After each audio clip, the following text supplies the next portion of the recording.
estavas preso por irresponsabilidade de um juiz e de um promotor, sem que tivesse qualquer prova. Muito mais séria, que é a consolidação do processo democrático desse país. Não fica mais pobre. Se o pobre consumir mais, o rico vai ficar mais pobre. Juros mais altos, quem perde? Perdem todo mundo, mas perdem principalmente os mais pobres. Lula, o maior mentiroso da história. Em todo o seu mandato sempre tiveram muitas mentiras e a gente sabe disso. Vídeos do seu papaizinho, do seu presidente, do governo do amor, contando algumas lorotas que, olha, é difícil de acreditar, é difícil de engolir e eu não sei como alguém consegue acreditar em tanta mentira. Vamos começar com a mentira mais cabeluda, que ele adora usar o nosso querido capitão, nosso mito Bolsonaro, para justificar todas as falhas dele e sair como uma vítima injustiçada. É isso mesmo. Vamos ver qual é a mentira que ele está usando agora. Ele não consegue tirar o nome do nosso capitão dessa boca chechelenta, nojenta, cheia de cachaça. Vamos lá. Tô dizendo pra você que se eu fosse, sabe, deputado, eu votaria contra. Se eu fosse presidente do meu partido, eu orientaria pra votar contra. Aliás, eu votaria pra fechar questão e votar contra. Bom, em 2018, o PT tinha o seguinte lema: eleição sem Lula não valia, era ilegítima. Hoje a direita faz isso em relação ao ex-presidente Jair Bolsonaro. O senhor teme enfrentar Jair Bolsonaro em 2026? Deixa eu te falar uma coisa. Primeiro que a comparação não pode ser feita. Ele quer deixar sem a votação, lógico, né? Porque é um país ditador. Em país ditador, não existe essa de votar em outros presidentes. Só existe um presidente que você vai votar naquele presidente pro resto da vida. Ele é o único. Não tem nenhum outro adversário. Isso é o que acontece nos países ditadores, como principalmente China e Coreia do Norte. Não tem como você votar em um outro candidato, porque só existe aquele presidente que vai ser até o fim. E quando aquele presidente morre, quem assume são os filhos, porque isso fica dentro da família. Não tem como você votar em outro adversário, a não ser naquele, porque senão a gente sabe o que acontece. E é isso que ele tá dizendo aqui, que ele não quer que tenha outro adversário para votar. Tem que ser só ele. É só o Lula que pode governar o Brasil, entendeu? Entendeu? Pode ser feita. A comparação não pode ser feita. Ou seja, eu estava preso por irresponsabilidade de um juiz e de um promotor, sem que tivesse qualquer prova contra mim. Eu tive autorização da ONU 2 vezes em Genebra para ser candidato. E aqui no Brasil resolveram decidir que a decisão da ONU não valia para o Brasil e não me deixaram ser candidato. No caso desse cidadão, esse cidadão tem crime comprovado. Se você assistiu o julgamento, você Viu as provas concretas dos crimes cometidos. Realmente não tem comparação, porque você comparar uma pessoa que fez bem pro país, honesta, com um bandido, não tem comparação mesmo, né? E ele vem falar que teve várias provas concretas contra Bolsonaro e que por isso ele foi detido, né? Por isso ele foi preso.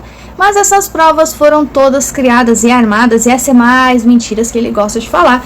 E ele vê que a direita é tão grande que ele não tira Bolsonaro dessa boca nojenta dele, porque quer fazer com que a direita acredite no discurso dele. Mas a direita, ela não é massa de manobra, ela não acredita em conversa de bêbado, né? Porque bêbado não dá pra confiar. Uma irresponsabilidade do juiz, ele foi preso, olha só, tadinho, né? Petrolão, Mensalão, Triplex, Banco Master e tantos outros não são provas concretas, é fantasia da cabeça de alguém, porque ele não fez nada, ainda que esteja no nome comprovado, tem prova de tudo, documentado, testemunha, tem tudo. Ainda assim é fantasia de alguém, são vozes na cabeça de alguém, porque o nosso presidente Lula, ele é tão honesto, ele gosta tanto dos pobres, ele quer tanto bem das pessoas, não é mesmo? Nossa, que homem honrado, que homem de Deus, que presidente maravilhoso.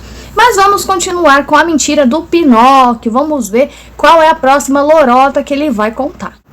O governo anterior, como vocês sabem, ele nunca se preocupou em governar esse país. Ele nunca se preocupou com a economia. Ele nunca se preocupou com política de inclusão social.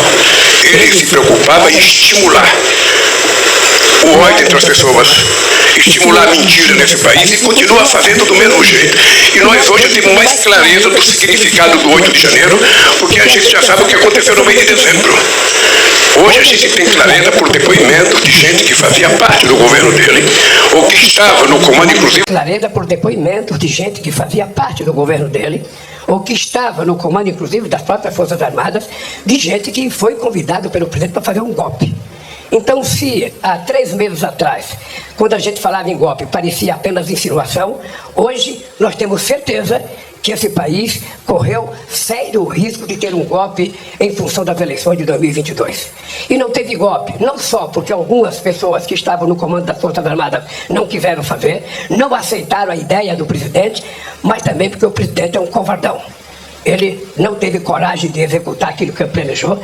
Ele ficou dentro de casa aqui no Palácio chorando quase que um mês e preferiu fugir para os Estados Unidos do que fazer o que ele tinha prometido, na expectativa de que fora do país o golpe poderia acontecer, porque eles financiaram as pessoas na porta dos quartéis para tentar estimular a sequência do golpe. Como não deu certo, então eles agora estão dizendo que nós estamos ferindo a democracia, que eles eram inocentes, que eles apenas fizeram discussões, mas que não houve nada de concreto. Mas nós sabemos que houve... Sabe que um golpe de velhinhos, né, que Bolsonaro realmente não estava no Brasil, um grupo de velhinhos deu um golpe, sem nenhum tipo de armamento. Como é que você dá um golpe no Estado sem nenhuma nada? Porque para você dar um golpe, ainda mais de Estado, você precisa de um armamento. No mínimo, precisa ter. Você vê que ele vai falando, pausando, porque ele tá pensando na próxima mentira que ele vai contar. Ele tá pensando, eu já falei isso, agora eu vou dizer que ele é um golpista, do 8 de janeiro, que ele deu um golpe, não sei o que, não sei o que. Você é tão bonzinho, né, Lula? Você é um presidente tão bom, né? E por que que quando teve a operação no Rio de Janeiro, você não forneceu o acesso dos carros blindados para o pessoal da polícia, para o exército? Por que que você não forneceu? Você tá tão a favor da população, você é tão contra quem faz coisa errada, e você é tão a favor das pessoas que são injustiçadas, das pessoas que passam por situações vulneráveis, você quer o bem de todo mundo, você quer cuidar da segurança do nosso país, você quer cuidar da segurança da saúde pública, de tanta coisa que você quer cuidar e não cuida de nada, né? Por que que você negou o pedido de carro blindado pro pessoal lá, para poder subir o morro? O próprio Bolsonaro já teria ordenado que fosse usado os carros blindados. Que por pouco a gente não voltou aos tempos tenebrosos nesse país em que as pessoas achavam que apenas com golpe, com a participação de alguns militares, poderiam ganhar o poder nesse país. O povo foi mais sábio, o povo foi mais corajoso e nós estamos aqui com uma incumbência de fazer uma coisa muito importante que não é só a da gente resolver o problema da economia, o problema da saúde, o problema do transporte. Economia, saúde, transporte, com certeza ele vai falar segurança, né?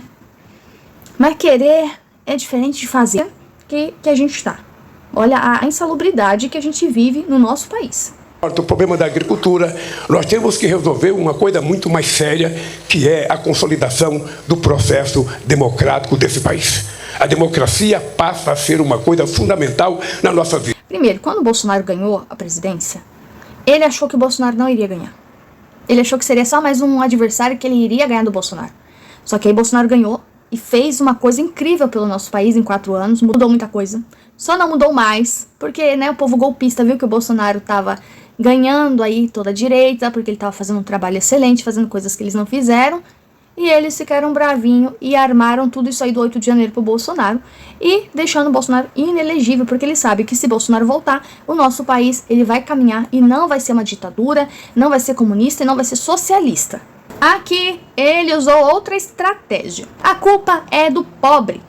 Se o pobre consome mais, o rico vai ficar mais rico, disse Lula em evento sobre isenção de imposto de renda. Essa notícia é recente, as anteriores não, mas eu quis trazer um pouquinho da mentira do Pinóquio, né, para complementar o nosso vídeo. E aqui eu trouxe essa novidade que agora ele tá atacando os ricos. Só existe emprego porque existe rico. A economia não cresce por conta do tamanho da conta bancária desse gay. A economia cresce por conta do consumo que a sociedade pode ter a partir dos alimentos. É isso que tem que se aprender nesse país. E o rico não fica mais pobre. Se o pobre consumir mais, o rico vai ficar mais rico.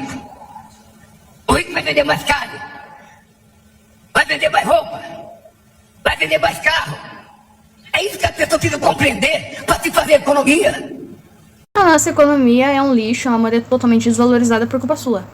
O nosso país não é um país de primeiro mundo, nem segundo, nem terceiro, por culpa sua.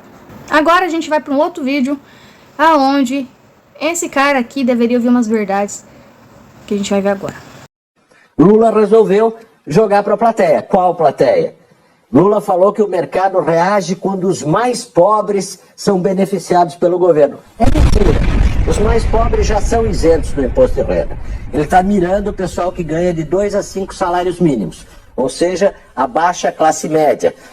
Um setor da sociedade onde o PT e Lula têm vastas dificuldades eleitorais. Então é uma medida eleitoreira, demagógica, que não precisava ser apresentada agora, né? Mas que ao ser apresentada produziu o fracasso do anúncio do pacote. No fundo, um naufrágio do anúncio do pacote que era para melhorar as expectativas, piorou as expectativas do mercado. O resultado disso, pressão inflacionária, pressão sobre os juros. Inflação mais alta, juros mais altos, quem perde? Perdem todo mundo, mas perde principalmente os mais pobres.